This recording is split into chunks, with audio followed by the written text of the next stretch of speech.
First take వచ్చేసి నార్మల్గా ఒక స్కై టేక్ అయితే తీసుకోండి. సెకండ్ టేక్ వచ్చేసి అక్కడ నుంచి జంప్ అవ్వడం, సేమ్ అదే టేక్ సెకండ్ టేక్ చేయండి. తర్వాత ఆ టేక్ని లాస్ట్ మూమెంట్ని స్క్రీన్ షాట్ తీసుకోండి. సో మీకు ఇక్కడ ఓవర్లో అయితే ఆప్షన్ కనిపిస్తుంది, దాని మీద క్లిక్ చేయండి. తీసుకున్న స్క్రీన్ షాట్ని అయితే ఇక్కడ యాడ్ చేసుకోండి.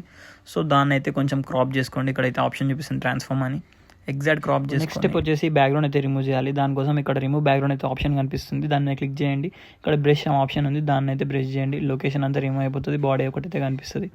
సో దాన్ని అయితే ఇంకా మీరు స్లైజ్ అనే ఆప్షన్కి వెళ్ళి లైట్ అని అయితే కొంచెం అడ్జస్ట్ అయితే చేసుకోండి. దాని తర్వాత కీ ఫ్రేమ్స్ యాడ్ చేసుకోండి. ఎగ్జాక్ట్ బాడీని కొంచెం హైలోకి వెళ్ళి కింద పడిస్తుంటూ ఎగ్జాక్ట్ దాన్ని చిన్నగా పెద్దగా చేస్తూ లాస్ట్ లొకేషన్ ఫస్ట్ లొకేషన్కి మ్యాచ్ అయ్యేలా చూసుకోండి ఎగ్జాక్ట్.